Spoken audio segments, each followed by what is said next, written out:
Depuis qu'Alassane Ouattara est président de Côte d'Ivoire, vous savez qu'en 2021, sous la gouvernance de Macron, parce que Alassane Ouattara, au lieu de gueuler, il est intelligent, il sait négocier.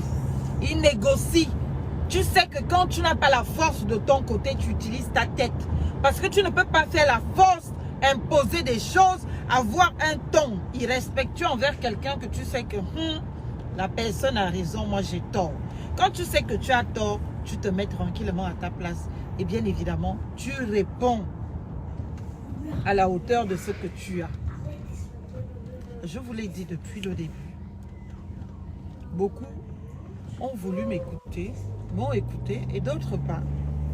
Qu'est-ce que je vous ai dit? Je vous avais dit depuis que la France, elle te traite comme tu souhaites qu'elle te traite. Si tu montres à la France que tu as la hauteur, elle va te traiter avec tout le respect. Maintenant, si tu montres à la France que tu n'es pas à la hauteur, eh ben, elle va aussi te traiter comme on traite quelqu'un qui n'est pas à la hauteur.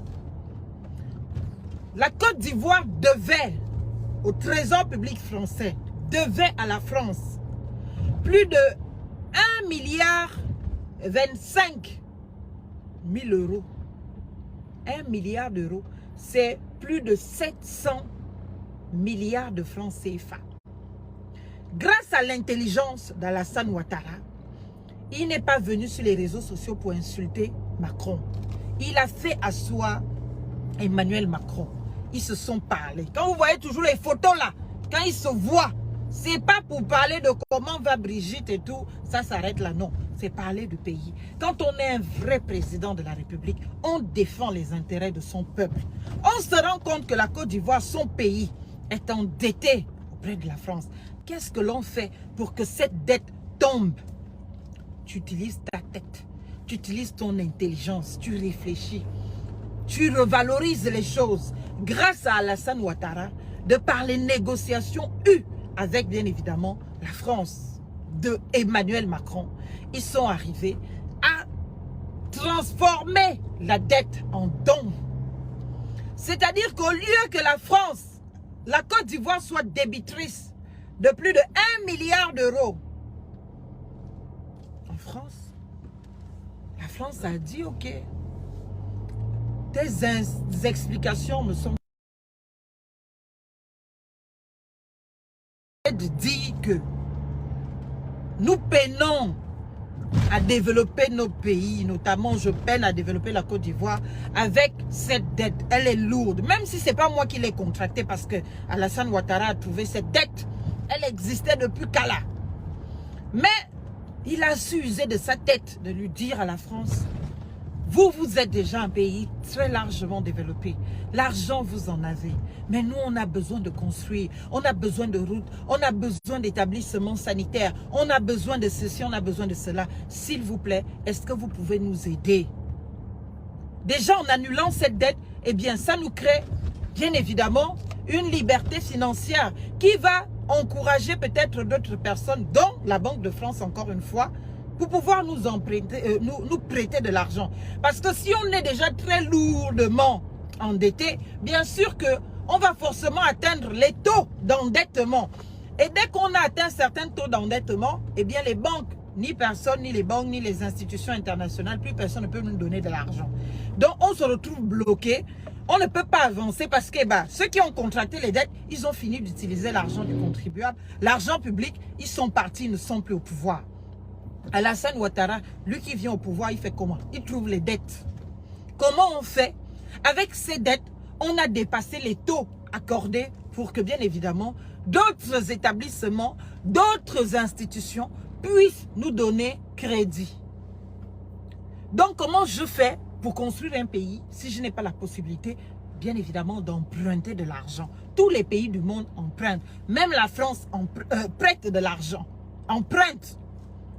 Donc, l'intelligence a justement servi à démontrer que on peut obtenir des choses par la négociation. Et cela a été rendu possible par Emmanuel Macron. Il faut le dire. Et cela a été rendu possible par, bien évidemment, M. Alassane Ouattara. Je suis en route, j'arrive. Ben, j'ai pris le temps à démarrer. Non, j'ai pris le temps et je me suis perdue. Bref. Du coup, grâce à ce monsieur, on a enlevé l'épée de Damoclès qui pesait sur la Côte d'Ivoire. Cette Côte d'Ivoire qui ne pouvait plus emprunter de l'argent à quantité suffisante pour impacter le changement, à quantité suffisante pour développer son pays. La France a dit, ok, tu es convaincant, les explications que tu donnes sont fondées. Moi, Emmanuel Macron, président de la France, je vais m'asseoir avec les institutions publiques de France, notamment la Banque de France, pour défendre votre cause, pour que bien évidemment on traduise cela à l'aide que la France apporte aux pays en voie de développement, pour que bien évidemment ces pays puissent véritablement accéder à ce développement. Et vous avez raison de dire que vous avez atteint les taux d'emprunt qui aujourd'hui ne vous permettent plus de prendre de l'argent à gauche, à droite pour pouvoir impacter réellement le développement dans votre pays. Grâce à l'intelligence, c'est la tête qui parle. Ce n'est pas les bras de fer sans biceps. Donc, la France a accédé à ça. A dit, ok, on va donc... C'est comme si on t'annulait la dette quand on dit on t'en fait don. Donc, la France a donné à la Côte d'Ivoire, au travers de cette transformation, plus d'1 milliard d'euros. 1 milliard 0,67 et quelques. Sur les 1 milliard, 25 millions d'euros. Presque toute la dette en fait. Presque toute la dette de Côte d'Ivoire a été épongée comme ça par l'intelligence de M. Alassane Ouattara. Et ça, il faut dire bravo. Et ça, les pseudo-panafricains ne connaissent pas ça, ne sont pas au fait de ça. Pourtant, les informations là sont disponibles en ligne. Mais comme ils vont chercher que les informations qui détruisent, qui nuisent, qui sont des problèmes, et bien là, ils ne vont pas prendre des informations qui sont de nature à dire que oui, en Afrique, on a aussi les hommes et des femmes intelligents. En Afrique, on a aussi des chefs d'État qui pensent à leur peuple, qui pensent à leur pays. Deuxième aspect de mon intervention, quand la Côte d'Ivoire est rentrée à nouveau en capacité d'emprunter de l'argent, les prêts irrelatifs, eh bien, M. Alassane Ouattara n'a pas dit « je mets ça dans ma poche, je construis les établissements, je construis à gauche, je construis à droite pour mes enfants ». Il a mis ça dans le développement de Côte d'Ivoire et on a tous les résultats, on voit tous. J'ai reçu beaucoup de vidéos, je vais essayer de trouver du temps pour vous les partager. Parce que il a été conscient que je vais trouver un pays très lourdement endetté. J'ai allégé cette dette. Non pas en allant vendre mes terres, mais en étant intelligent, en discutant avec notre partenaire. Je vous ai dit qu'avec la France, si vous êtes à la hauteur de la France, côté intellect, vous gagnez toujours. La France, ce n'est pas le problème en Afrique. Peut-être le problème, ce sont ceux qui sont censés défendre les intérêts de l'Afrique et des Africains. On ne peut pas reprocher à la France de défendre d'abord ses intérêts. C'est son droit, c'est son obligation même de défendre les intérêts de la France et des Françaises et des Françaises.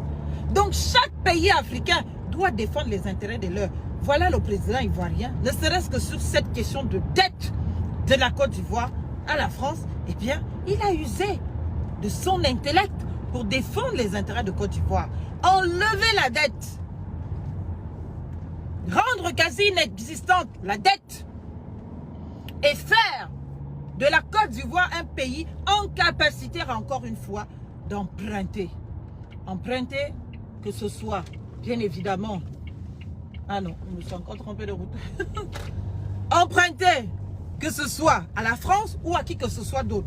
Ce qui est sûr, les taux d'endettement concernent tous les possibles emprunteurs.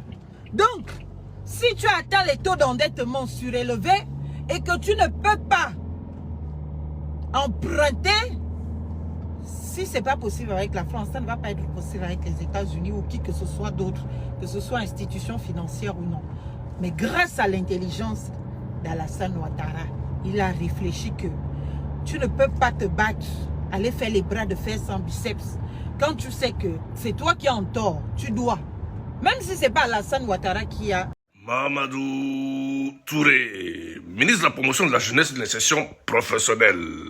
Siandou Fofana, ministre du tourisme de la Côte d'Ivoire, le fils d'Agni Belekoro. Agni Belekoro, tous autour de Siandou Fofana, Ouria.